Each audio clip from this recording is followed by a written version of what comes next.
you guys made me obsessed with Charlie. I didn't even know him until this. Right. Now, speaking of obsessions, you two share one, and Charlie tapped into it more than once. Tell us. Just any sort of Taylor Swift news that come up, he would just be like, explain this, what's happening? And then when we were in the office when the news broke about them getting engaged, and Charlie was so excited for them. He was like, this is amazing. More people should get married and have kids. This is a great example for everyone. So on brand. Like, yes. Exactly. We're so happy for Taylor. Well, I have a question about Charlie for you guys. So, I mean, he was human. There were people who would irritate him. I know, because I talked to him about some of those people. How would he handle that? Like, Taylor is one of them. She came out and she endorsed Kamala. She said it was because of Kamala's LGBTQ stance. Of Tim Walz, actually, was, I mean, crazy statements. So how would he get past that and then be he seemed to be able to do that with everybody. I would say for the most part, instead of him getting irritated by people in pop culture, it more so just went to the side of him. And he wouldn't really pay attention to it until we'd be like, hey, this is what I remember one time. He's like, what is Brat Summer? Because everyone's talking about it.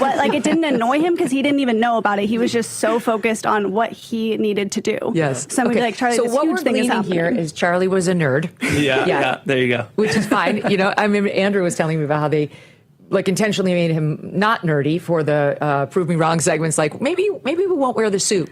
Maybe we'll wear a T-shirt. And that worked, right? He gained a lot of extra fans. He still was pretty alpha. I think we can all agree. Yeah. Well, it's an interesting combination, right? Because he was a brainiac, but he was alpha. Yeah, and he was like the ultimate pinnacle example of what being a man is. And so being more like Charlie, he would never drink alcohol. Yeah. He'd go to the gym. He always ate healthy. He always had that Starbucks order. He always took care of his vocal cords with his throat coats and everything. Discipline. He was a disciplined alpha male. And when he had to tap into the nerdy side of him to learn something, he would tap into it. Well, how did he... So he didn't want you to go to college, and you agreed not to. And then did he put you through college? Yeah. I think I learned more under Charlie, but I also, one of my favorite stories of Charlie, since we're all just kind of going around, probably my favorites, we were at the RNC, and JD had just come out on stage, and whether you guys know it or not, Charlie played a role in JD being the vice president. And he comes out on stage. Charlie was so excited. We snuck on the floor. We didn't have a pass. We went to the very front. It was just me and Charlie. And JD says something about Joe Biden, and this was right after the debate. And everybody was like, Joe's got to go. Joe's got to go. Joe's got to go. And Charlie turns around, looks at me in this cinematic way, and he goes, careful what you wish for. And I was like, oh, my gosh. And then the next, I think a couple days later, I don't even remember, Kamala Harris is the nominee. I know. That summer was crazy. Yeah, more fundraising, more battles, more pain. Right.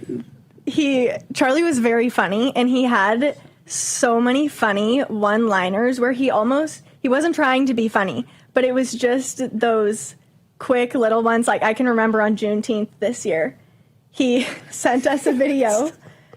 He said, I can't remember exactly what he said. He said, happy Juneteenth. I'm on my way to work.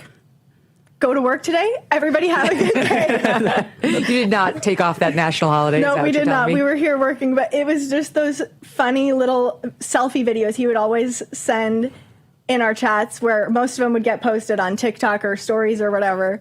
Like what? Like he would send videos of himself to the team? Just selfie videos, just doing little quick commentary on whatever was happening, or just telling a story or giving updates. And it was always those really short ones that I loved the most, because they were just so funny without trying to be funny, and people loved them. That's hilarious. So it wasn't necessarily for social media, but it was like for all of you. Yeah, and we would post them a good amount, but it was just, it was just kind of a little bit of behind the scenes Charlie. Yeah. That, people loved to see it. A really fun behind the scenes Charlie. So he was a sports fan, and the way he would consume it had to be very intense, because he doesn't have, other than Saturday, which he always was strict about taking off, he didn't have the time to just lounge around watching a game. So the one I'll always remember is shortly after I joined, we had the World Cup in Qatar, and he was all invested in the U.S. doing well. And so he was watching the World Cup games on his phone during the show and was reacting to things in the game during the segments. He'd also always have the iPad with him. He always had an iPad with him, and he was always watching sports on the side. So the Cubs, Erica mentioned the Cubs. And did she say the Ducks? Big Ducks Oregon. fan. We have Huge. a flag that Now, we had in why? the studio for a while. Why? It's where his family went to college, and he wanted to inherit a college football team, and it was his. He was so passionate. He would sometimes say, I just want to retire and go coach college football. That was what Yeah. he would say if he was frustrated. Like, I should just quit and go coach college football. Same with the Olympics and March Madness. We had iPads set up all around the studio, so he would constantly know what's happening in the games. Once you've been president, coaching a sports team seems like a great thing, and that was clearly in Charlie's future. All right, we're going to take a break. We'll be right back. Don't leave.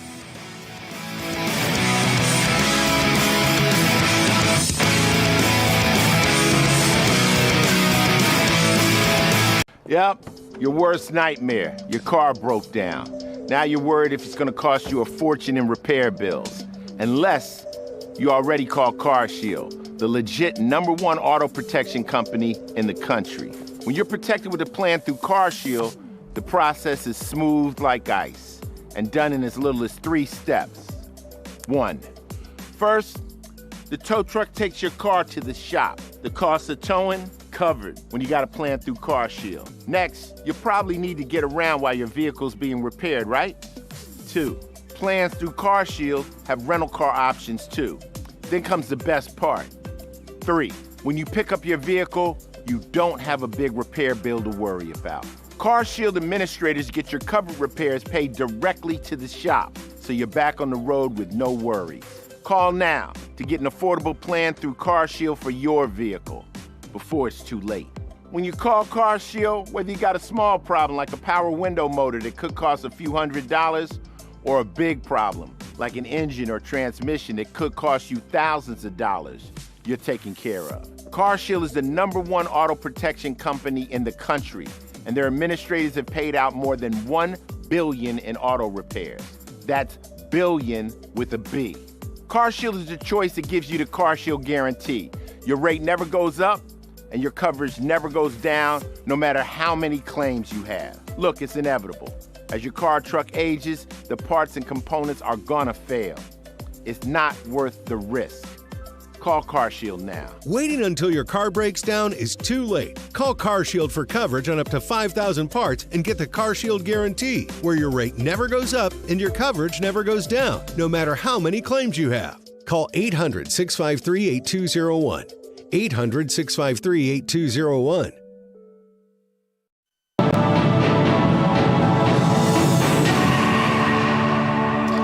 Welcome back to this Real America's Voice News Break. I'm Terrence Bates.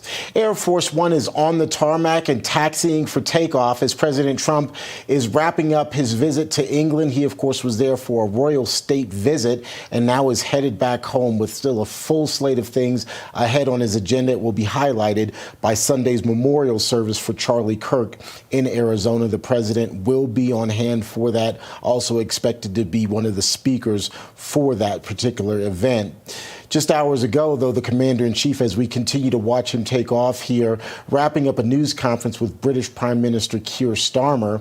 Earlier in the day, the duo also signed an economic cooperation agreement that's worth more than $100 billion. A majority of the investment could reportedly come from equity firm BlackRock, and we're talking over 10 years.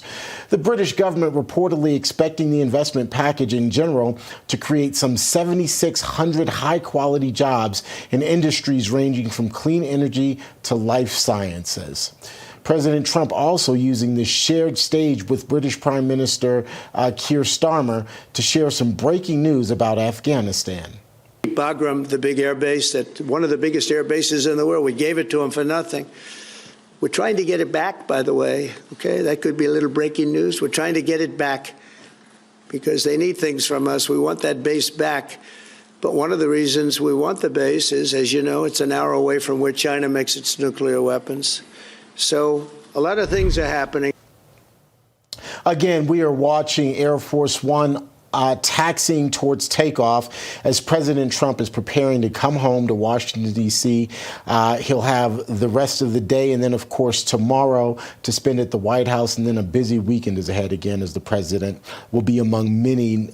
He will be the most notable speaker, but he'll be among many other notable speakers who are expected to take the podium at Charlie Kirk's memorial service in Arizona. It's going to be in a massive stadium, and we're hearing that the attendance is expected to be massive. massive. That's a quick check of your headlines of the day. We'll, of course, have more throughout the day. Stay tuned to The Charlie Kirk Show.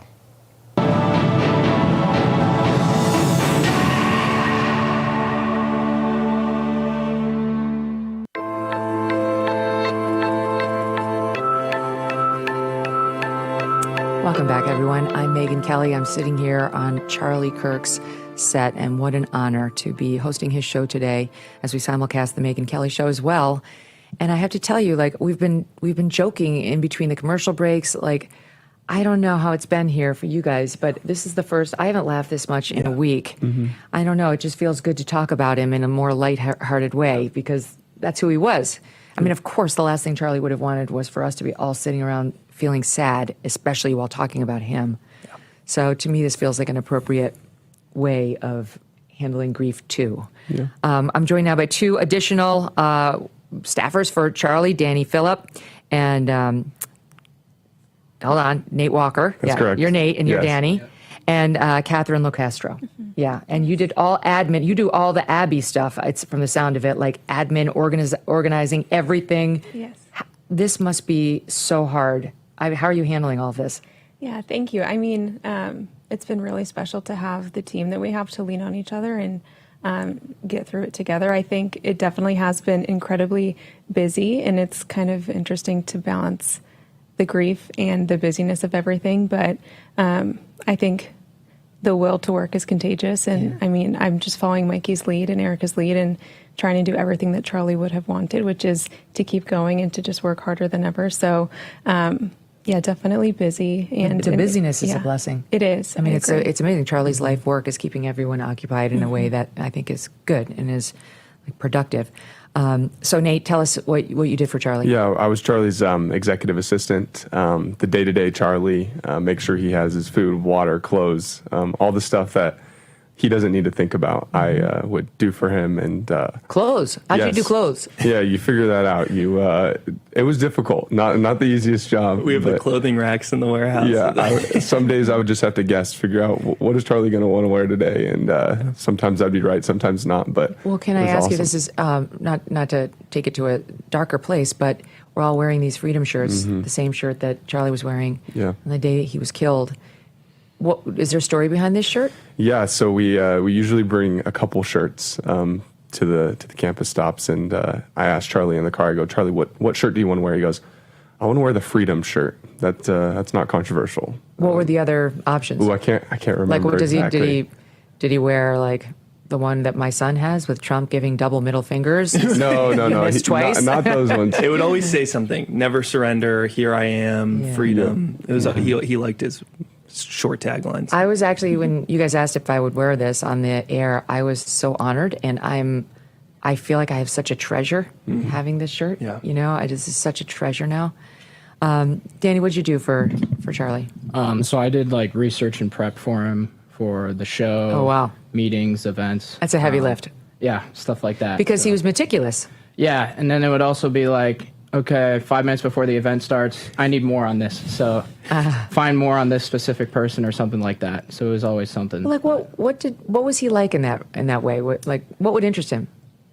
He would be interested in the most specific stuff sometimes, and then sometimes he wouldn't care. Mikey probably knows about this too, but yeah, he would want very specific details on very specific things that really no one else would think about. Yeah. And then other times he would just be like, I'm just going to wing it. I got it covered. And then you'd probably hear that stuff actually come up in one of the Q&As on the Prove Me Wrong segments. It's like, oh, wait a minute. Actually, he needed that. Yeah. Right? That's everyone's marveling right now on the internet at Charlie's depth of knowledge about everything. How? Can anyone here explain that? How?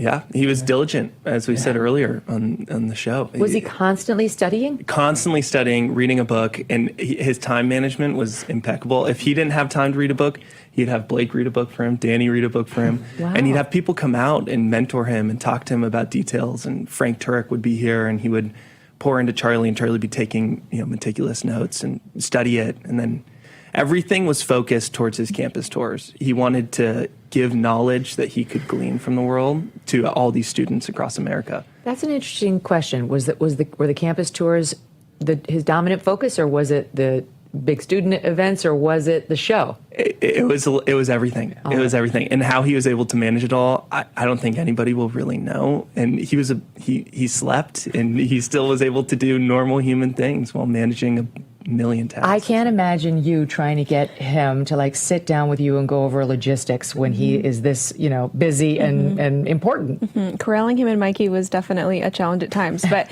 sometimes I would say, I just need 30 seconds. I have a few things I need to go over. And so Would you just send him a video on the group chat? Yeah, I should have Charlie, done that. I need you. Yeah, that would have been helpful, but we just needed a little bit of time to nail things down, and we had a good routine. So You seem like somebody who can handle that. And not everybody has those executive management skills. So just meeting all of you, it's very clear. He had a very clear eye for talent. And everyone here is so young. I just feel, I'm so sorry that you've had such a tragedy at such a young point in your lives. We're going to be right back.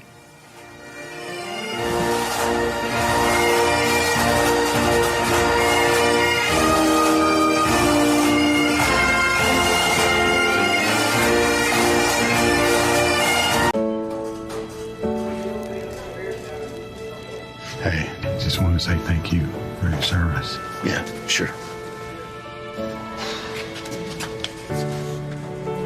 I'm sure you've heard that before, but we want you to know that we understand the freedoms and liberties in this country are because of people like you who served and gave everything for the cause of freedom. We don't take that lightly. So thank you for everything you've done and sacrificed for us. Thank you so much. That means a lot to me.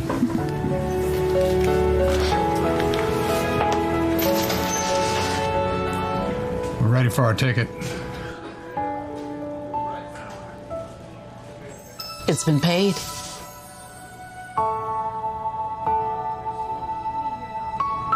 People thank me for my service all the time. But I want to thank you for being someone Worth fighting for. You make it all worth it. If you really want to thank me and other veterans like me, go to helpdav.org and support disabled American veterans. That is the best way to say thank you and keep our promise to our nation's heroes. You can say thank you to our nation's heroes by going to helpdav.org right now, or call the number on your screen and give your monthly support of only $19. Your support lets our disabled veterans know you appreciate them and everything they have sacrificed for us. When you do, we'll send you this DAV blanket as a thank you and a reminder that you support those who served. When you support DAV, you're showing veterans like me that you were worth fighting for. Please call or go online to helpdav.org right now. Your support in this moment honors our veteran service. Every person who has taken me on this road to that prison is a friggin' Democrat and a Trump hater. When former White House advisor Peter Navarro stood on principle, he never imagined it would land him behind bars. They demanded that I break the law. But he refused to betray Donald Trump or the Constitution and paid the price as a political prisoner. Locked inside a Miami federal prison, Peter found two lifelines, postcards of hope to his fiancée Bonnie Pixie Brenner, and a hidden multi-million-dollar prison scandal he's now exposing. Went to prison so you won't have to. Peter and Pixie share a riveting prison diary, a heartfelt love story, and a shocking look at injustice in America's prison system. Stand with Peter. Scan the QR code now or go to Amazon.com to order your copy. I went to prison so you won't have to.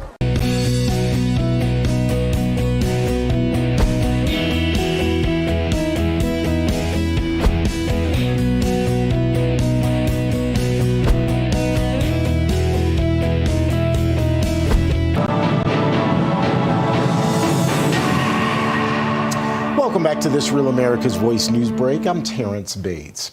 President Trump is headed back to the White House as we speak after wrapping up his royal state visit in England. In fact, the president taking off just moments ago aboard Air Force One. We're going to show you that video here momentarily.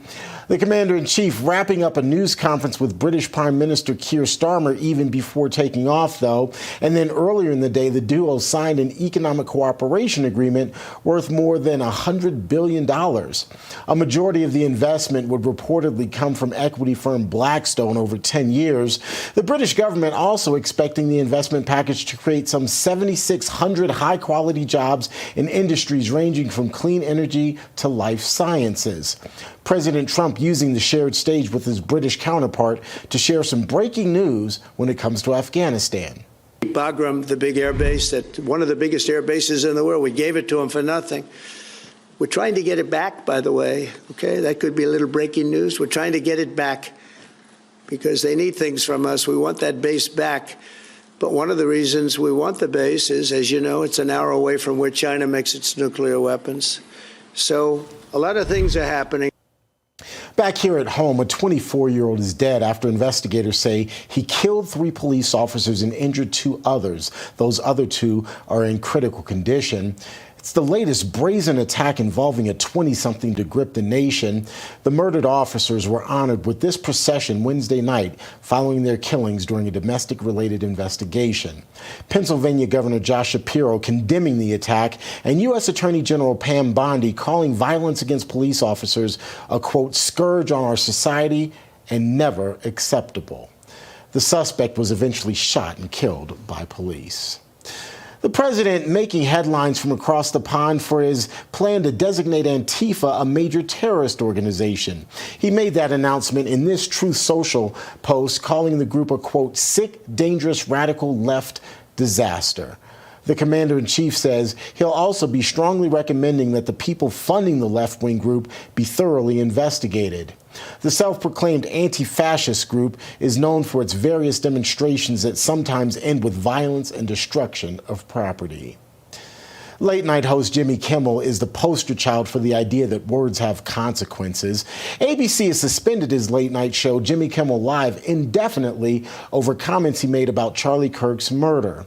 The network and other television station groups call Kimmel's comments, quote, offensive and insensitive at a critical time in our national political discourse. President Trump chiming into the conversation on Truth Social, calling ABC's announcement great news for America. He goes on to lash out at Kimmel, saying that he was, quote, he has, quote, zero talent and worse ratings than even Colbert, if that's possible. We'll, of course, continue covering the ongoing changes in late-night television. Stay tuned. Just don't expect to see Jimmy Kimmel Live anytime soon. Well, things got pretty hot yesterday at the House Oversight Committee's grilling of FBI Director Kash Patel and his handling of various issues, including Charlie Kirk's assassination, as well as when it comes to those files, to the various files that have been sought. We have released where President Trump's name is in the It's a simple question. file. Did you tell the Attorney General that the President's name is in the Epstein files?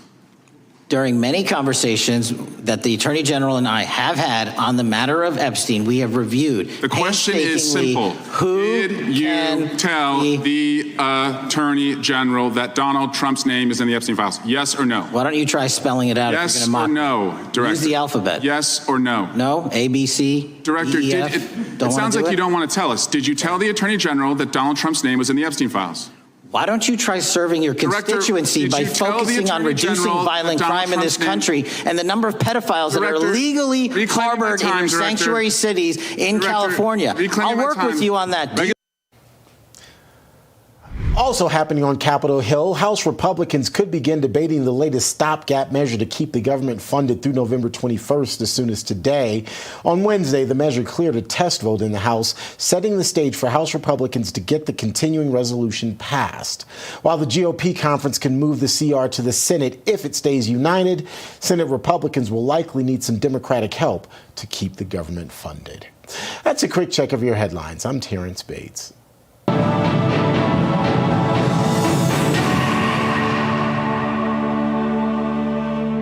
Hi, I'm Dr. Ron Paul. Something shocking is happening with gold that the mainstream media won't report. Paper contracts for gold rarely result in physical delivery. But today, billionaires and major banks are demanding actual gold bars at 10 times the normal rate. Why the panic for physical gold? These institutional giants understand our $37 trillion debt means we're on a path to currency collapse. The good news, you can make the same move. A gold IRA from my trusted friends at Birch Gold Group lets you move your IRA or 401k into gold. To learn more, click below to get a free info kit on gold. Throughout history, gold has endured where currencies fail. Right now, the biggest players in the finance industry are proving this time won't be different. Click below for your free info kit from Birch Gold and diversify your savings now.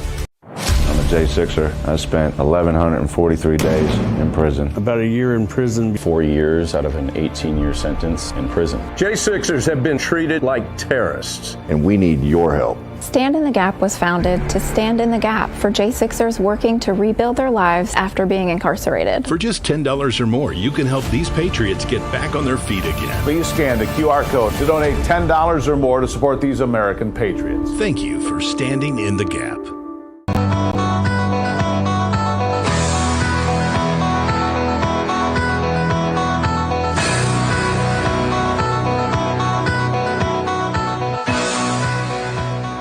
Welcome back, everyone, to the Charlie Kirk Show. I'm Megyn Kelly, sitting in for Charlie and simulcasting now on SiriusXM on the Megyn Kelly Show as well, which is perfect. For me, that's perfect. The two of us kind of holding hands and doing the shows together, which is what we did when he was with us. Mikey, let me ask you, because there are a lot of questions in conservative circles now about what's going to happen with the organization, because Turning Point's become very important to a lot of people. Yeah. And I hope there are no turf wars. I hope there's nothing like, no, it has to go this way, no, it has to go that way. I think, choosing Erica to be Charlie's successor is the perfect way to stop all that, just to keep it consistent with Charlie's vision. But what are your thoughts on how you keep it consistent with what Charlie wanted and keep it going without him? Yeah. Erica said it the other night. He was an excellent person to pick people. He loved picking people and choosing talent, finding talent and acquiring talent. And he would want to pluck somebody and bring them on the team if they were good at a job. But I was telling you earlier with Erica that for the first time, I got a little emotional 2 days ago, because for the first time when I was talking to her about where the organization's going, how we're going to continue Charlie's legacy, how we're going to really 10X this organization to become what Charlie inevitably wanted it to become. I hearing her thoughts and the way she was talking and breaking things down, I felt like for the first time I was speaking to Charlie for the first time again. And he told her everything. Private conversations, everything he was shared with Erica. She knew everything. And from the way she texts to the way she talks. And I can confidently say that I feel like it's Charlie still leading this organization. Mm-hmm. And we just announced it, that Erica's going to be the chief executive officer of Turning Point USA. And for the operators, for the people that helped run this organization with Charlie, we know exactly what he wanted in his meetings, what his vision was, his push. And the event coming on Sunday, we all just keep sending quotes to each other. More people, make it bigger. Oh. And he's ingrained in us. He's still there. And it's just like every difficult situation, every hard trial that comes up, it's almost like we have a blueprint that Charlie's just embedded into our minds. The event on Sunday, honoring Charlie's life, it's going to have heads of state. I mean, every administration official, like that place is going to be in lockdown, I'm sure, first of all. But have you been overwhelmed with the number of responses? It's touching, the amount of responses, not just with the event, but also outside of the event. The amount of people messaging me, everybody on this team, the organization, saying for the first time in 7 years, 10 years, ever, this is their first time going back to church. Yep. And that they sat in that empty seat that Charlie left in the sanctuary. And they turned to their neighbor and they said, Charlie brought me here. And other messages said, for every Sunday after this, I'll go back for God. But for this Sunday, I'm going for Charlie Kirk. Oh, I love that. And the overpouring of responses outside of this event is beautiful. But the event specifically, you're right. There's heads of state coming. The entire White House essentially is coming. Yeah. It's beautiful. And I believe when Air Force One lands, there's going to be a lot of people that you guys will see at this event. It's going to be very beautiful. Have you guys been, I mean, you knew Charlie so well. You knew him on a daily, you're getting his clothes, right? Yeah. And his food. Have you been surprised at like the worldwide tributes to him, the massive impact that his loss has had? Yeah, for sure. you when you're with Charlie every day, he's not Charlie Kirk. He's just Charlie. And then, something like this happens, and his reach was so big. It was bigger than anything I think we ever even realized. Me personally, especially, and he was just so. You think you're working for a company, not necessarily a cause, and then you realize it's something far more profound. It's way bigger than any of us, and it's bigger than Charlie. It's it's really cool. Can I ask you guys, how did you get the news last week? Were you here? Yeah, me and Danny were both there. You were there on site with him? On site, yeah. Gosh, Danny. I mean, did you worry about security in advance of these events? Because I know Charlie, he said openly he'd been getting death threats. Yeah, we always would worry, but it wasn't really our job to worry. We were just kind of more so focused on doing what we had to for the team, and whoever's job that was, we trusted them and everything, and we still do. His team did great. So yeah, it was never really, we were more so just focused on doing what we needed to for Charlie. I have to imagine there was a level of disbelief on your part too, just like there was for those of us who weren't there, who were watching on TV. Yeah, just kind of state of shock at first, yeah. Has it been helpful to come back to the office and be with each other? Yeah, absolutely. I think leaning on each other has been the most important thing through all of it. It's sort of an unspeakable feeling that I think we're all experiencing, but to be able to go through it together has been very, very helpful. Do you, I personally have been surprised at how many people feel this personally. I mean, people openly weeping who never met Charlie and actually who weren't even necessarily fans. They're not detractors, but not fans either. And it's, I think, because of the content that's being pushed out, that they're getting to know him. Of course, the violence with which he was taken, but also just the content. Do you have somebody going through hours and hours of Charlie tape and refreshing it for us? How are we getting all this new content? What feels like new? Yeah. I mean, Charlie would bank hours of content. He did 4 hours a day, and then on top of that, he was doing 5 speeches a week. He was? We were traveling, we were supposed to be in Colorado State today. We were supposed to be in Nashville tomorrow. He would just bank these speeches and content. We didn't even post all of them. We have so many speeches that haven't even been posted yet. Who was he speaking to? Groups. On Friday, he was supposed to be speaking at a church event. Today, he was supposed to be speaking to students at Colorado State. And wow. When we were in Asia, he was speaking to a random group of Japanese people and at the America Fest equivalent in Korea. But to their point, security-wise, I don't think it matters what the security was. Nothing was going to stop Charlie from giving his message where it needed to be. And he died too soon, but he was always ready to die. Everything he did, he poured into it 100%. He was always dedicated to his work, dedicated to his message. He knew that the truth was the truth. He'd always say, North is North no matter what. There's objective truths that need to be shared to the world, and he was ready to share those. When I found out that he'd been wearing a bulletproof vest, I thought to myself, oh my God, I didn't even know that it had gotten that bad. Yeah. In terms of the death threats, because we all sadly do get death threats in this in the public eye. Yeah. Had it escalated prior to last week? We've always gotten threats before. Nobody's ever really acted on them in this way, but we have received stuff in the past. It's so sick, right? It's like that this should be the cost for saying what you believe. Truth. Now everybody wants to know what Charlie would think about everything. I'm talking to a lot of people, they say, well, what would Charlie think about this? What would Charlie think about that? And I try desperately not to answer those questions because it's not up to me to say that kind of thing. I feel like Erica can say that and nobody else can say that. Exactly. But I do wonder, I feel like Charlie might be happy about the Jimmy Kimmel situation. He put out a tweet. I posted on my story today. Jimmy Kimmel isn't funny. It was a tweet that he posted way back when. He was right. He hasn't been funny for a long time. As President Trump would say. Yeah. Rosie's a loser. She's been a loser for a long time. As if it's it's quantifiable. Exactly when she became a loser. Yeah. And same with Jimmy Kimmel. He was once funny and he's not anymore. Not anymore. And President Trump with the Antifa declaration today, I thought that was amazing. That was a group that Charlie called a lot of attention to. Yeah.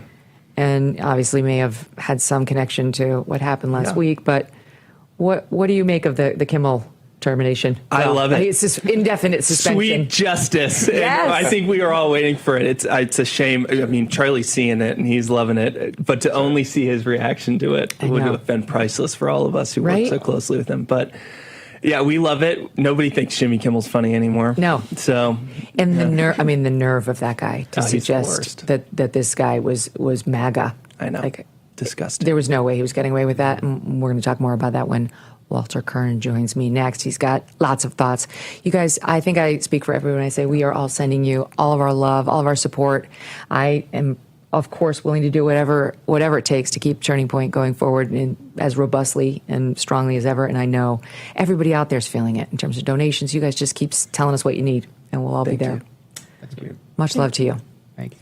Okay, don't go away because there is a lot to talk about in the actual news, and we will talk about Jimmy Kimmel and President Obama's whining. Stay tuned.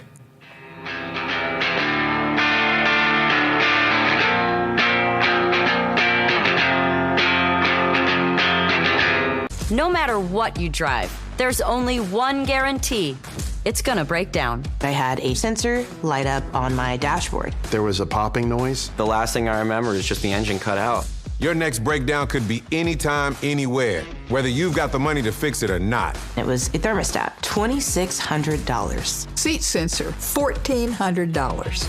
But if you've got endurance, you could never pay out of pocket for a car repair again, no matter how much it cost them to cover it. In my first year with Endurance, they covered a $14,000 engine replacement. For Endurance to pay over $7,000 to have my vehicle repaired is phenomenal. It was like almost a $6,000 job. If I didn't have Endurance, I would have had to pay for that or just trash the whole car and start again. If your car's out of warranty, a transmission can easily cost you $4,000. And an engine? Over $7,000, if you're lucky. With Endurance, those parts are covered, plus hundreds more. The bad camera unit, $800 to repair. A bad wheel bearing, over $1,000. A new steering rack, close to $3,000. Endurance covered it fully. From engines to water pumps, electronics to key fobs, Endurance has you covered. Plus, you pick the mechanic you trust to do the work. It's a totally seamless process going to any certified mechanic. They submit the claim directly to Endurance. They get paid, and I'm out the door. You trust us to do the work, and we trust Endurance to pay us direct. And the best part, your rate stays locked in no matter how many claims you file. After I made my first claim to Endurance, I expected my rate to change, and it never did. Like, I have no complaints. Endurance has been trusted by millions of Americans for nearly 2 decades. I've had 2 claims for over $4,600. Less than 1 year after signing up, Endurance saved me over $7,000. Whether you put 10,000 or 100,000 miles a year on your car, if it's under 20 years old, Endurance has you covered. Plus, your plan includes 24/7 roadside assistance anywhere in the country. So if your ride breaks down, Endurance has your back. They'll jump your battery, tow, deliver gas, change a flat, unlock your car, and more. Call now and we'll upgrade you to a full year of elite benefits free, a $2,000 value. Endurance just gives me that peace of mind, so I do know that every time I'm on the road, I'm covered. So, who's gonna pay for your next breakdown? You? Or Endurance. Endurance saves drivers thousands, and now you can save even more.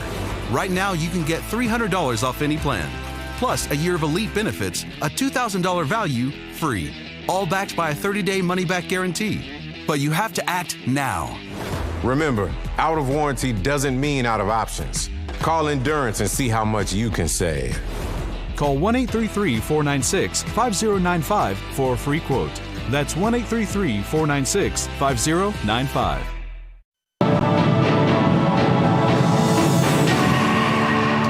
Terrence Bates here with your Real America's Voice news break. Thanks so much for being here with us. Just into our newsroom, Erica Kirk is the new CEO and chair of the board for Turning Point USA. It's the organization her late husband, Charlie, founded. The announcement was made just a short while ago in this news release from TPUSA. The release goes on to say, and this is a quote, "All of us at Turning Point USA have a special role in carrying Charlie Kirk's mantle and completing his vision of bringing us all closer to the Lord and fostering a prosperous country for generations to come." Meantime, preparations for Charlie's memorial service this Sunday continue. The event will be held at State Farm Stadium in Glendale, Arizona. Speakers will include President Trump and Vice President J.D. Vance, as well as Erica Kirk, Secretary of State Marco Rubio, and Secretary of War Pete Hegseth. President Trump headed home after wrapping up his royal state visit in England. He left there just a short while ago.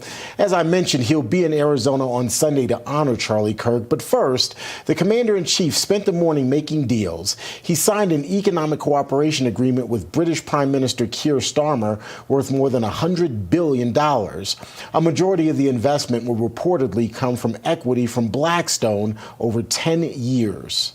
The British government reportedly expects the investment package to create some 7,600 high-quality jobs in industries ranging from clean energy to sciences. President Trump using the shared stage with his British Prime Minister to share some breaking news about Afghanistan and trying to get back Bagram Air Base. Late-night host Jimmy Kimmel is the poster child for the idea that words have consequences. ABC has suspended his late-night show, Jimmy Kimmel Live, indefinitely over comments that he made about Charlie Kirk's murder. The network and other television station groups call Kimmel's comments, quote, offensive and insensitive at a critical time in our national political discourse. President Trump chiming into the conversation on Truth Social, calling ABC's announcement great news for America. That's a quick check of your headlines. I'm Terrence Bates.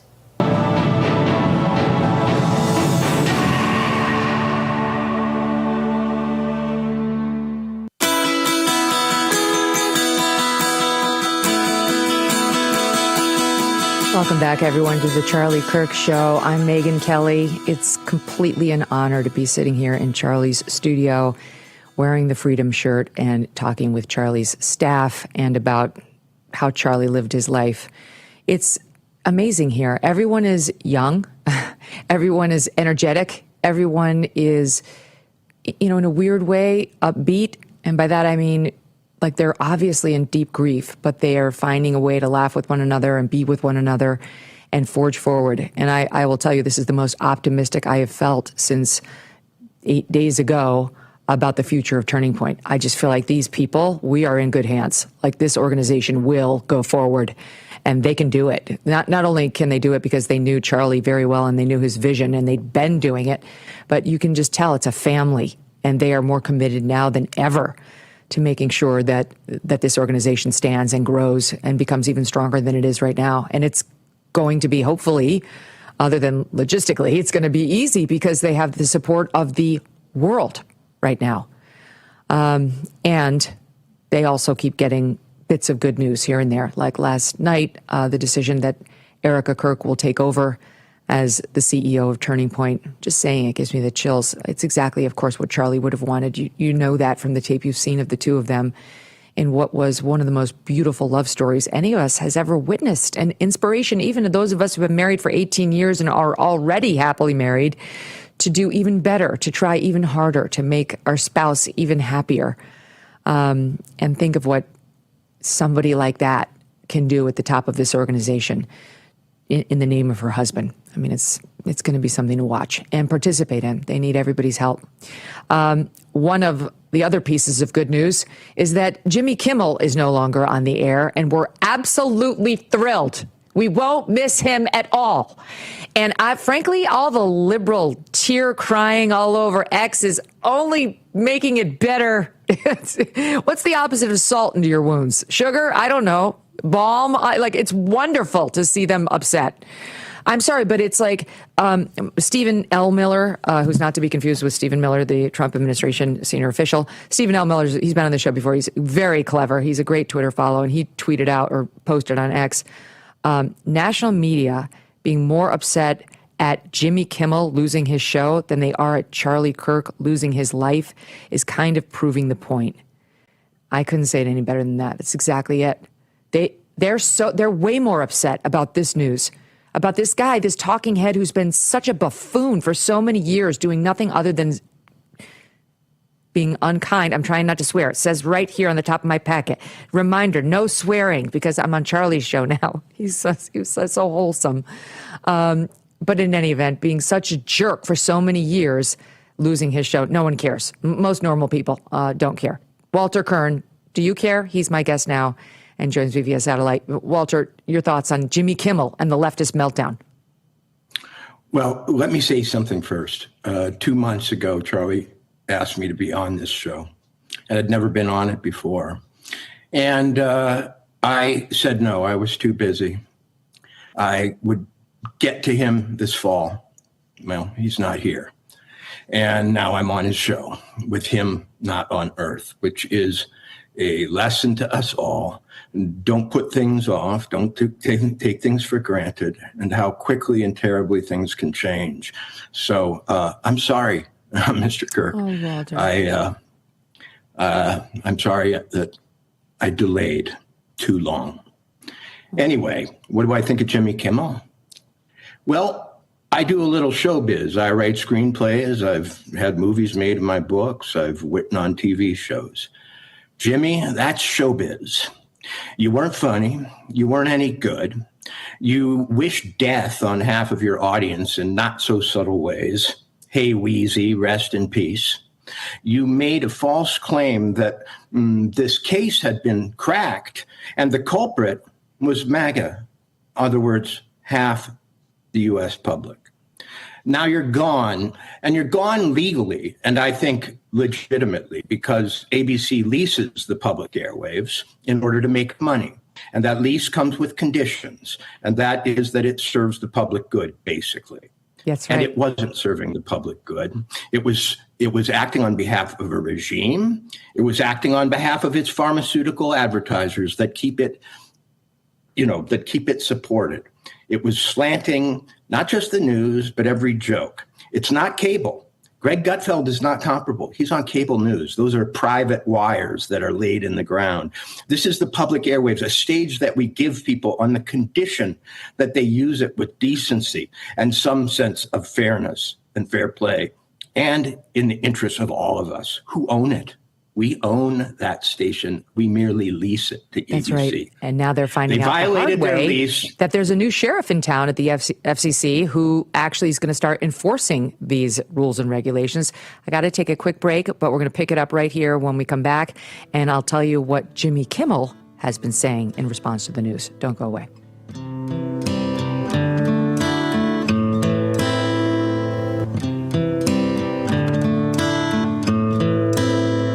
Hi, it's Christina again. Is your shower trying to tell you something? Is getting in and out of the bathtub becoming a safety concern? Are you worried about the cost of a bathroom remodel that could go on for weeks and weeks? Well, now you can have a gorgeous new bath or shower that's safer at a price you can afford with a one-day jacuzzi bath remodel. And now they're bringing you this special TV offer. We're waiving all installation costs and postponing all payments for up to 1 year. Jacuzzi bath remodel has a design you'll love at a price you can afford. Literally, they came in the morning, did the demolition, and installed our bathtub in 1 day. I definitely wish we called jacuzzi a lot sooner. Okay, so tell me, what are the 2 most common reasons people are calling jacuzzi bath remodel right now? Well, maybe they're just tired of the old, worn-out eyesore of a bath. Often they have dated colors, tiles that might be cracking and fading, or impossible to clean grout. Christina, did you know that the average shower has up to 300 linear feet of grout? Honestly, I had no idea. Yeah, that's a whole lot of scrubbing. So that's definitely one of the reasons people call. And you'll love that the new bath or shower just rinses clean and resists mold and mildew. Now, another big reason people call is they've been feeling uneasy stepping over that tub to take a shower. And we're here to help with a safer, more stylish shower that you'll love and is custom designed for you. Every time I stepped over my old bathtub, I worried I might fall. I don't have those fears anymore. Jacuzzi bath remodel gave me a gorgeous shower that's safe too. It was done in the same day. We did not have to wait. It is amazing. Time is running out to take advantage of this special offer. When you call right now, we're waiving all installation costs with our Christina Across America offer and no interest and no payments for up to 1 year. Call now to schedule your free, no obligation in-home design consultation. You can create your new bath or shower customized just for you, installed in just 1 day from the most trusted name with Jacuzzi Bath Remodel. Call now. It's never been easier. Get your free design consultation, schedule your one-day installation, and start loving your new bath or shower right away. You can go from this to this, and from this to this, or even from this to all this in just one day. I did not like my bathroom before and was embarrassed by it. Yes. This is unbelievable. It is stunning. I can't believe it. Time is running out to take advantage of this special offer. When you call right now, we're waiving all installation costs with our Christina Across America offer, and no interest and no payments for up to 1 year. Call now to schedule your free, no obligation in-home design consultation. You can create your new bath or shower customized just for you, installed in just 1 day from the most trusted name with Jacuzzi Bath Remodel. Call now. Welcome back to this Real America's Voice news break. I'm Terrence Bates. House Republicans could begin debating the latest stopgap measure to keep the government funded through November 21st as soon as today. On Wednesday, the measure cleared a test vote in the House, setting the stage for House Republicans to get the continuing resolution passed. While the GOP conference can move the CR to the Senate if it stays united, Senate Republicans will need some Democratic help to keep the government funded. In the meantime, the House also voted down a measure Wednesday that would have censured Democrat Congresswoman Ilhan Omar of Minnesota and stripped her of committee assignments. Republican South Carolina Congresswoman Nancy Mace raised the resolution over Representative Omar's recent comments related to Charlie Kirk's death. Republican Congress members Mike Flood of Nebraska, Tom McClintock of California, Jeff Hurd of Colorado, and Corey Mills of Florida joined Democrats in voting down the censure measure. While the foursome denounces Omar's comments, they also agree that what she said is protected by the First Amendment. After 2 days of contentious hearings on Capitol Hill, FBI Director Kash Patel back in the office and trying to put the emotional banter he faced behind him. Things got pretty heated during Wednesday's appearance before the House committee. In fact, the questions ranged from the FBI's handling of the Charlie Kirk assassination to the release of the Epstein files. We have released where President Trump's name is in the It's a simple question. file. Did you tell the Attorney General that the President's name is in the Epstein files? During many conversations that the Attorney General and I have had on the matter of Epstein, we have reviewed. The question is simple. Did you tell the Attorney General that Donald Trump's name is in the Epstein files? Yes or no? Why don't you try spelling it out? Yes if you're gonna or mock no, Director? Use the alphabet. Yes or no? No, A, B, C, Director, D, E, F. it sounds like you don't want to tell us. Did you tell the Attorney General that Donald Trump's name was in the Epstein files? Why don't you try serving your constituency by focusing on reducing violent crime in this country and the number of pedophiles that are legally harbored in your sanctuary cities in California? I'll work with you on that. Hey, I'm sorry. That's a quick check of your headlines. I'm Terrence Bates.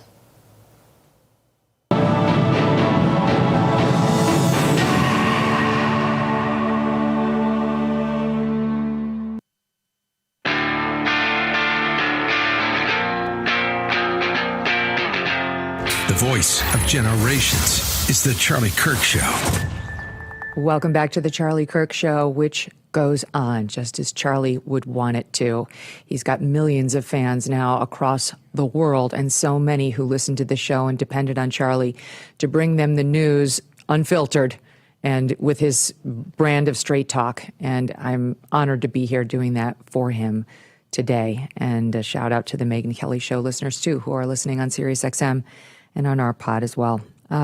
Jimmy Kimmel wasn't sorry. Okay, we played the soundbite on our show for you yesterday, and I'll play it here now just for those of you who haven't heard what got him indefinitely suspended. He's fired. We'll see, unless Disney bends the knee. But right now, it's not looking good for old Jimbo. Here's what he said in SOT 7. We hit some new lows over the weekend with the MAGA gang desperately trying to characterize this kid who murdered Charlie Kirk as anything other than one of them and doing everything they can to score political points from it. So he's a despicable pig, and he said that when he knew that it wasn't the case. The evidence had been ubiquitous about this person's left-leaning and a commitment to left-wing ideology. We've gone through it repeatedly. You all know. And all of that was out before Jimmy Kimmel said that on Monday night. Did he come out on the air on Tuesday night and try to correct his lie? No, because it was a lie. It was an intentional misstatement of fact meant to mislead you. It was not a mistake, as some left-wing defenders are saying right now on X. And his plan on Wednesday was not to go out and apologize that night either. His plan, according to the Hollywood Reporter, was to go out and claim that he was the victim because it was taken out of context. And he was going to give us the proper context in which somehow his lie about MAGA, at a time when MAGA is under greater threat than it's been in quite some time, that he ginned up that hatred during such a time when MAGA is grieving in a way it hasn't been so profoundly since I've known it, that he did that in a way that was just simply out of context. Okay, more lies. And so the stations groups from Nexstar and others, by the way, it wasn't just Nexstar, Sinclair went to Disney and said, we're not running this show. We're not going to be a part of this. Not now, not ever. We're no longer going to be complicit in his lies. And the FCC commissioner, Brendan Carr, had said earlier in the day that he wasn't going to tolerate this, that they have an actual duty to uphold the public interest on the airwaves. And Disney caved, as it should have. He had no right. That's literally what some are saying. He had a right to be out there with his show. Swalwell, he's an idiot. He had no right, and now he's accurately and justly been taken off the air. So, Walter, your thoughts on the leftist claim that this is government interference, which does make it a potential free speech problem. I mean, at least they have it right that when the government's involved, you have a potential First Amendment issue. But I mean, my own thought on it is, yes, that's right. But government actually here does have a role that's actually statutorily prescribed. It absolutely does. Imagine Yellowstone Park, a park that belongs to the people, and it grants a license to one particular company to lead tours. But it says, hey, there's two things. You can't abuse the wildlife and you can't be mean to the tourists. And then it starts abusing the wildlife and being mean to the tourists. Does the federal government have a right to fire that person or at least threaten them with it? Absolutely. Does that company that wants to keep that lease, that special privilege that allows them to make money, have an interest in getting rid of that tour guide? Absolutely. So that's all that happened. The rest is bombast. You have a right to speak, and I'm sure he'll have a very popular Substack or streaming channel. But you do not have the right to a stage that belongs to the people of the United States. And the broadcast airwaves, as I said before, are exactly that. They are a resource like water or land, a set of frequencies. You know, here's what I want to say about Jimmy Kimmel, or Stephen Colbert for that matter, in the podcast lane. Of course, we love it, and we've now really made our livings in it. I mean, I've been over this lane for 5 years, and you're in it too. So we love it, and it's meaningful, and it's the future. We know that. But here's what's so delicious. To Jimmy Kimmel, that's going to be horrible. Like, his recognizing that that's where he has likely to land next is going to be a fate worse than the worst possible outcomes for him, because he thinks he's of ABC and Disney. He's used to going to the theme parks and having his rear end kissed. He wants to be at all the right parties, and he wants to be the king of television. People who are on television think television is the only thing that matters. So he's definitely going to suffer, which is delicious, because he's been the king of enjoying everyone else's cancellation for years. Just to do a quick search for what he said about Tucker when he got booted from Fox for far less controversy than what he just caused.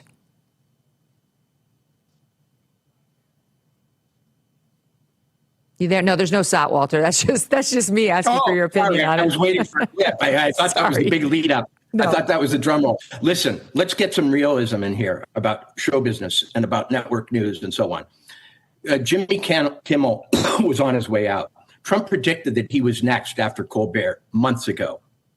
I have a good friend who works in the very small world of late night comedy hosting, okay? Everyone knew Jimmy was not long for this world. So what he did was he went on a suicide mission at the last minute. He shot his mouth off doing something that would only please the partisans so that he could then pose as a free speech martyr rather than a sad sack toad of a bad comedian. Yes, that's exactly right. And it's like, it's amazing to me because people are like, speaking of Swallow, he tweeted out, he's a comedian. And Scott Adams responded, so was Roseanne. Do cartoonists count? Because, of course, Scott Adams had Dilbert pulled from him, his comic pulled after he said something too controversial. Roseanne got fired for a tweet. She wasn't even in her lane. He was on the air for Disney.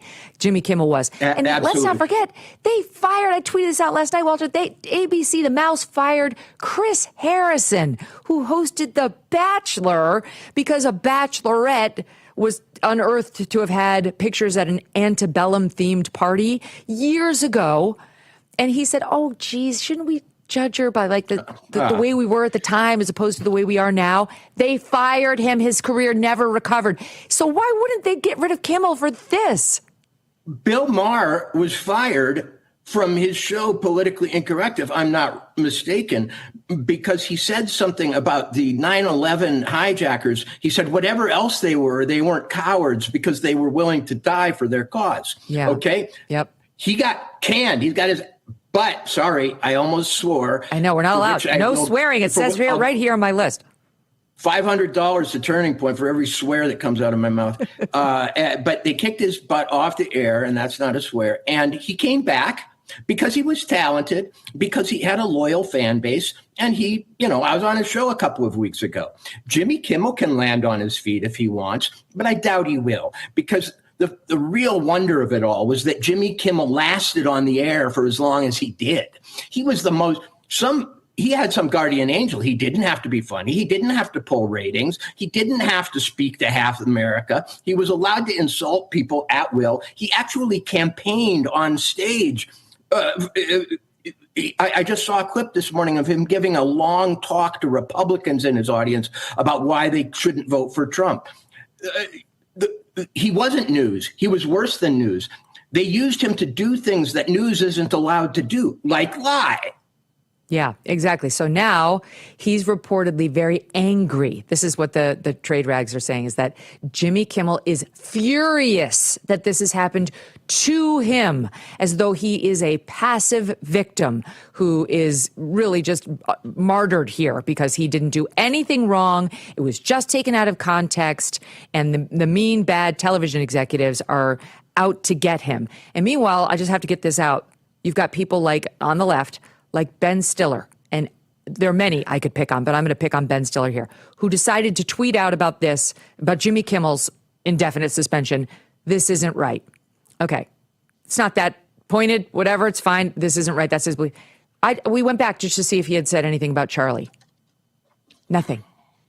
He couldn't manage "this isn't right" about Charlie Kirk's assassination.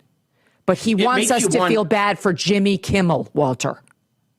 It makes you wonder about Hollywood. Aren't they in the business of amusing and pleasing the American public? Apparently not. For a long time now, they've been curiously not in the business of making money, pulling ratings, making good movies, and addressing reality in those movies. They're often some Marvel comic book universe. What exactly are they showing solidarity with? I don't understand it. Do they believe they are a guaranteed a future, even if they have the wrath of the American people? They think they're standing up for the First Amendment, which is so ironic, given the way they've been behaving for the past 6 years. They're the ones who backed the Biden regime that censored all of us on COVID, on the Hunter Biden laptop. We could go down the list. They were fine with all of that. Megan, you may not agree with this, but the public airwaves, meaning the broadcast networks, which belong to all of us, were bought by the pharmaceutical industry, who are 70% of the advertising. They were purchased by them, and they were used in their behalf. One of Jimmy Kimmel's bits was to make fun of ivermectin as horse paste and claim that anybody who showed up having used it at an emergency room should be allowed to, quote, rest in peace, i.e. die. Well, that drug, ivermectin, was a present danger to Pfizer's vaccine that was coming, and a way of treating people when there were no other real ways pre-vaccine. This guy sung for his supper, for his masters. It wasn't Jimmy Kimmel speaking when that ugly mouth opened. It was a huge industry that spoke through him. And now he's acting like a free speech martyr because that industry is facing the loss of their right to advertise on TV, which they've only had since the late 90s. And so they're drumming up a big First Amendment case so that they can go on buying the news. And that's how I really feel. It's really incredible. I mean, this is the same group of people who wrote, like Hakeem Jeffries, the Democratic leader in the House, actually wrote a letter to Fox News demanding that they not let Tucker Carlson air his special about the J6 event. And actively, like that's government actively interfering where it doesn't have any right. The FCC actually does have a right. And that's the funny thing, Megyn. The government, which does have a right to intervene with public broadcast networks, took that right and extended it into places during COVID and during the Trump era generally, where it doesn't belong. Platforms like Twitter, Facebook, and so on, cable news, etc. They tried to be the cops in other people's towns, and they succeeded because they intimidated management and they infiltrated it, frankly, over at Twitter. I mean, you just went from the FBI to Twitter management, and that's documented. True. And so now they are facing the worm turning. They are facing a public that before Charlie's death was already changing in its complexion. Yeah, and now is absolutely outraged. Stand by. We're going to pick it up on the opposite side of this break. Don't go away. We'll be right back.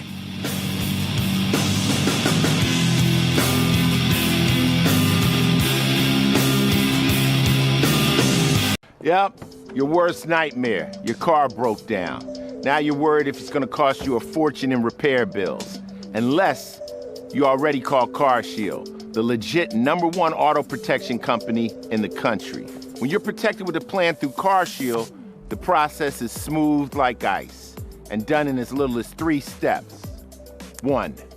First, the tow truck takes your car to the shop. The cost of towing, covered when you got a plan through CarShield. Next, you probably need to get around while your vehicle's being repaired, right? 2. Plans through CarShield have rental car options too. Then comes the best part. 3. When you pick up your vehicle, you don't have a big repair bill to worry about. CarShield administrators get your covered repairs paid directly to the shop, so you're back on the road with no worries. Call now to get an affordable plan through CarShield for your vehicle before it's too late. When you call CarShield, whether you got a small problem like a power window motor that could cost a few $100s, or a big problem like an engine or transmission that could cost you thousands of dollars, you're taken care of. CarShield is the #1 auto protection company in the country, and their administrators have paid out more than $1 billion in auto repairs. That's billion with a B. CarShield is the choice that gives you the CarShield guarantee. Your rate never goes up, and your coverage never goes down, no matter how many claims you have. Look, it's inevitable. As your car or truck ages, the parts and components are gonna fail. It's not worth the risk. Call CarShield now. Waiting until your car breaks down is too late. Call CarShield for coverage on up to 5,000 parts and get the CarShield guarantee, where your rate never goes up and your coverage never goes down, no matter how many claims you have. Call 800-653-8201. 800-653-8201.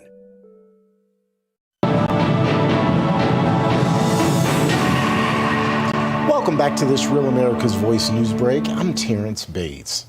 Just into our newsroom, Erica Kirk is the new CEO and chair of the board for Turning Point USA. It's the organization her late husband, Charlie Kirk, founded. The announcement was made just a short while ago in this news release from TPUSA. The release goes on to say, all of us at Turning Point USA have a special role in carrying Charlie Kirk's mantle and completing his vision of bringing us all closer to the Lord and fostering a prosperous country for generations to come. Meantime, preparations for Charlie's memorial service this Sunday continue. The event will be held at State Farm Stadium in Glendale, Arizona. Speakers will include President Trump and Vice President J.D. Vance, as well as Erica Kirk herself, Secretary of State Marco Rubio, and Secretary of War Pete Hegseth. A 24-year-old is dead after killing 3 police officers and injuring 2 more. It's the latest brazen attack involving a 20-something to grip the nation, the first, of course, being the murder of Charlie Kirk. The murdered officers were honored with the procession Wednesday night following their killings during a domestic-related investigation. Pennsylvania Governor Josh Shapiro is condemning the attack, and U.S. Attorney General Pam Bondi is calling violence against police a, quote, scourge on our society and never acceptable. The suspect was initially shot and killed by police, or eventually shot and killed by police. President Trump making headlines while he was across the pond in England for his plan to designate Antifa a major terrorist organization. He made the announcement in a Truth Social post calling the group a, quote, sick, dangerous, radical left disaster. The commander-in-chief saying he'll also be strongly recommending that the people funding the left-wing group be thoroughly investigated. The self-proclaimed anti-fascist group is known for its various demonstrations that sometimes end with violence and destruction of property. By the way, President Trump is on his way home right now after that royal visit in England. As mentioned earlier, he'll be in Arizona on Sunday to honor Charlie Kirk. First, the commander-in-chief spent the morning, though, making deals. In fact, he signed an economic cooperation agreement with British Prime Minister Keir Starmer. That's a quick check of your headlines.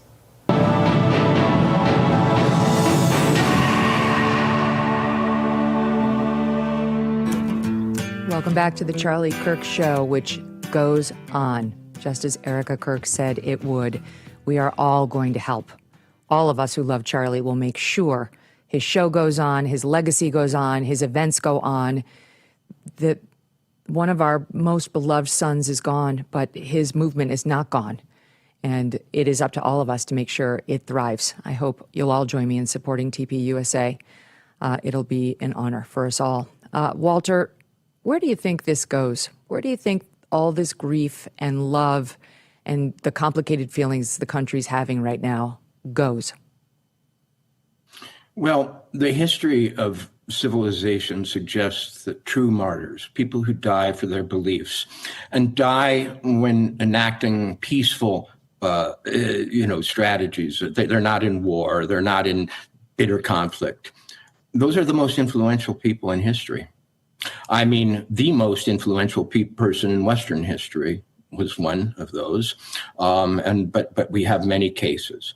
And I would imagine that for the people who wish to honor him and the people who are touched by him and the people who are just finding out about him, there will be a great and deep desire to carry on in his spirit, not just in his spirit in terms of politics, but in terms, I think, we've got a bigger situation on our hand. We've got a spiritual situation on our hand. It's leading to a revival.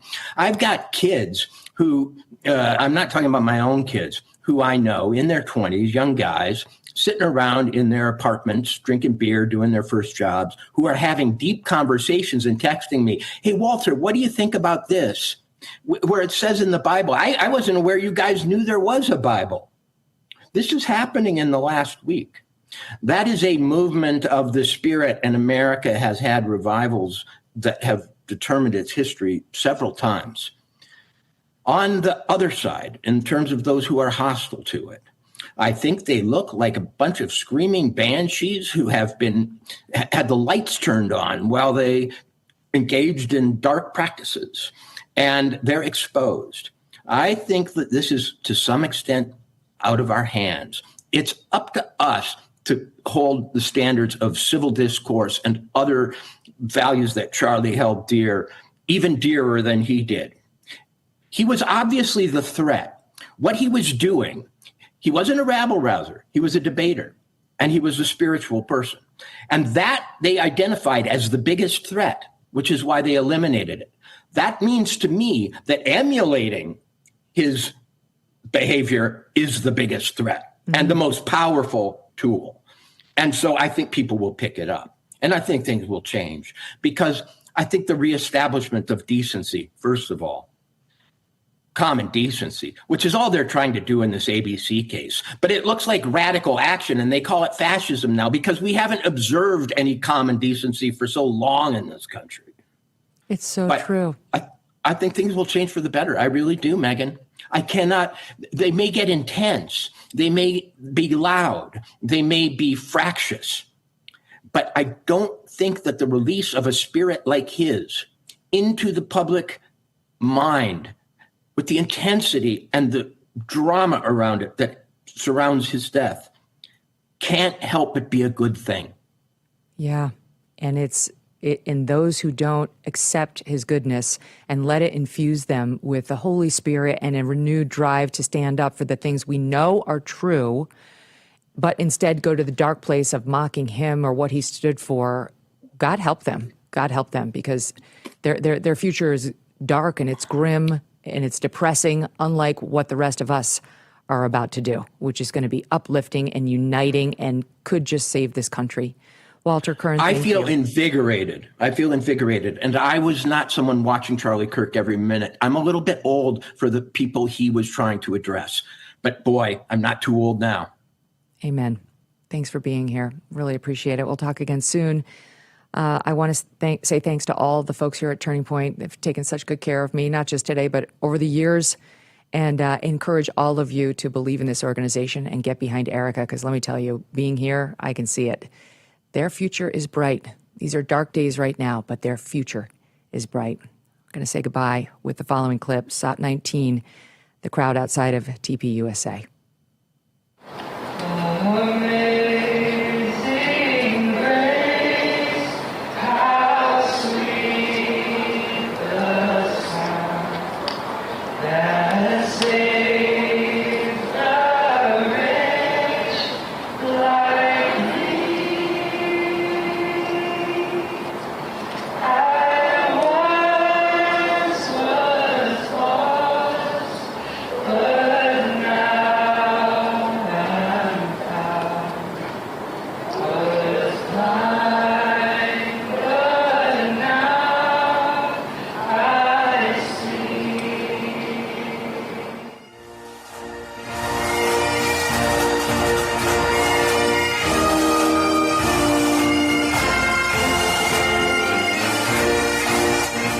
People are being given 20 days to move their savings out of bank accounts just because of their political views.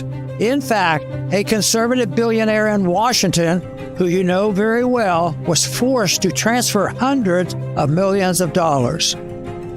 Hi, I'm Dr. Ron Paul. If they can debank billionaires for their politics, what's stopping them from doing the same to you? This is why I've always advocated for the one asset that can't be debanked: gold. Click below for a free info kit on gold IRAs from my trusted friends at Birch Gold Group.